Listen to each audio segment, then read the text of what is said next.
What's up, ladies and gents? So this video, we're talking about the knees turning in on a squat. We're going to fly through it, so it's a quick reference point for you, explain why it might happen, and give you some tools and cues on how to fix it. Now, the technical term for what happens when you're squatting and your knees will kick in kind of like this. This is the kind of thing you're looking for. It's called knee valgus. Okay, it can come from a few different things. Number one, mobility. Number two, stability. And number three, general motor control, your ability to put the right muscles in the right places at the right time and fire them in the right sequence in order to perform a movement. So we'll start at the bottom, mobility.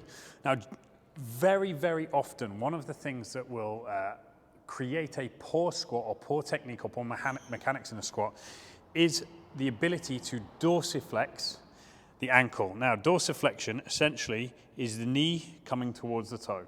Plantar flexion is down, dorsiflexion is up. Now, in order to squat well, you need a good amount of dorsiflexion. That means allowing your knee to travel over the toe in order to get in deep. If you have tight ankles, this is very, very true very often for females who wear high heels a lot, or if you have generally shorter calves, this can cause the knee to turn in. Why?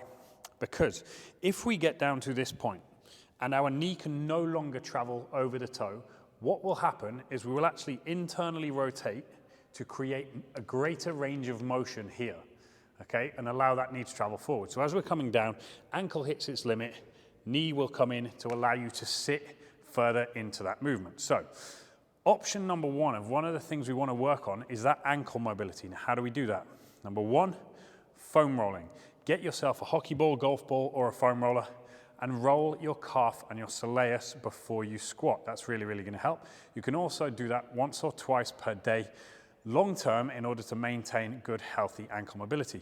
Secondly, really, really simple stretches. Something like a standing calf stretch.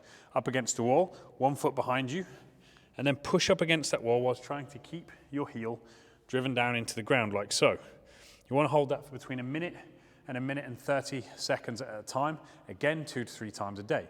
If you find you don't have a huge amount of tightness in the calf, but you do have a bit of tightness in the soleus down there, same stretch, only this time bend your knee just a little bit, and that will drop the stretch down into the soleus, the muscles underneath the calf, and allow you to improve that hip mobility. So, possible option or cause of knee valgus number one, ankle mobility.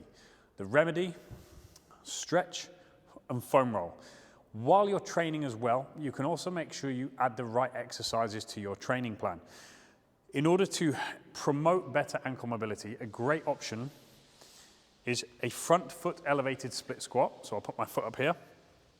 You can do this with dumbbells. You can work it into your program on a regular basis. And what we're going to try to do is lower ourselves in and really trying to drive that knee forwards over the toe as far as we can, whilst keeping the knee in line with the middle toe and back. So imagine I've got some dumbbells now. I'm all the way down, pushing my knee as far over the front of my foot as I can whilst keeping that heel on the ground and then back. You can even add to that by placing a wedge, a reverse wedge, so your foot is actually elevated slightly with a heel down, toe up, and then you can push even further into that position, which is really, really going to help ankle mobility and help you get better at that squat and potentially take away the issue of knee valgus being caused by ankle mobility. Now, the second thing is likely to be hip stability. It's the ability for your hip, there's a lot of abilities or abilities here, it's the ability for your hip to keep your knee and your femur in the correct position throughout the squat. Now, what we're looking at here is we're dropping down into this position at the bottom of our squat. Some of you, as you push out, or maybe even as you're going down, are going to lose the knees inwards like so. It could be, as we mentioned, the ankles. It's very likely to also be the hips. The ability for the glutes and the hip muscles to pull the knee and abduct it and externally rotate it away from the body. So how do we fix that? Number one, we'll start at the bottom. Foot position. If you are squatting with your feet facing perfectly forwards, it's not great for your knees anyway, but generally that's going to create a great amount of difficulty for your hips to pull everything into the right position. So your squat position, play around with number one, your foot width, wider or narrower. Number two, the angle of your toes, externally rotated or internally rotated on the feet.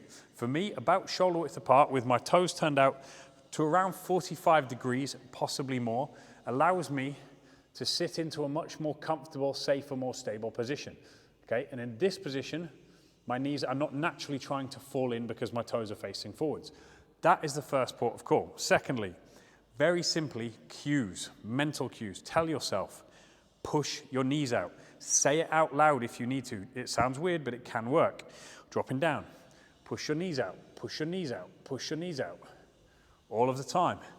And that cueing, that teaching yourself to move in a particular pattern is actually going to help your motor control, which is the third thing we're going to address. So, first thing, foot position. Second thing, cue yourself to push your knees out. Now, let's say we maybe don't have adequate amounts of strength to pull the knees out in that way. There are a few exercises you can do. Number one, you will need an elevated step, something like this. Anything that's anywhere between, let's say, 4 and 6 inches high should be adequate. And what we're going to do, take a stance on it. Even pressure through your feet, eyes facing forwards. Now, you may need to hinge at the hip here slightly, i.e. push your butt back. I'll show you that from this side. You may need to hinge at the hip and push your butt back. And what we're going to do, whilst keeping the knee over that center toe, we're going to take the leg out to the side and work towards a single leg squat. I'm keeping my knee pushed out and standing back up. I'm lowering myself down nice and slow, tap the floor and send it back up. Knee tracks over that center toe, stand back up. Okay? So obviously, the stronger you get, the lower you're going to be able to go, or potentially even the higher platform you're going to be able to do this off. So that's option number one. Practice getting good at that and improving your glute and hip stability by pushing the knee out, lowering yourselves down, back nice and straight, tapping the foot on the floor, getting as low as you can, and bring it back up. There should not be any weight on this grounded foot. It just skims the floor, and then you power back up whilst making sure that knee is always tracking. What I would recommend is 10 to 15 reps, 3 to 4 sets before you train your legs. And you can also throw that in throughout the week as well. And it's going to help kind of correct the firing patterns and your ability to squeeze the right muscles at the right times and stabilize the hips properly. Second option. Again, remember, things like the front foot elevated split squat, this step down or touch down, and this one here can all be integrated into your workouts in place of something like the squats. They're all very challenging, they're very metabolic, they are going to work to help you progress, but also allow you to recover or repair any dysfunction that you might have. What we're going to do now, set up a band, varying resistance. You can go for a pink or a small blue, purple, something like that. Varying resistance depending on how confident you are, but start with a nice weak one. You're going to place your opposite leg from where you've anchored it through the band, like so. Okay, in this position, I'm going to plant my foot down, so I've got a nice stable base of support. The band is trying to pull me this way, so I'm going to use the muscles of my hip to pull the knee back out. You can all benefit from doing this, even as I am now, just initially to get used to that feeling. Okay, so I'm going to push it out and hold it there. Once I have that position, I'm actually going to turn this into a reverse lunge. So slowly, I'm going to lower myself down, sliding my back foot across the floor, keeping the knee pushed out, and then back up. Same thing. All the way down, keeping the knee pushed out, and then back up. Now my hip is being forced to abduct my femur, my thigh, and pull my knee out into the correct position. So what that is doing, again, is working on the muscles on the outside of my hip that help to keep my knee pulled out. Okay, so those are two really good exercise options if hip stability is the problem and we need to create a little more strength in the hips and get the firing patterns right.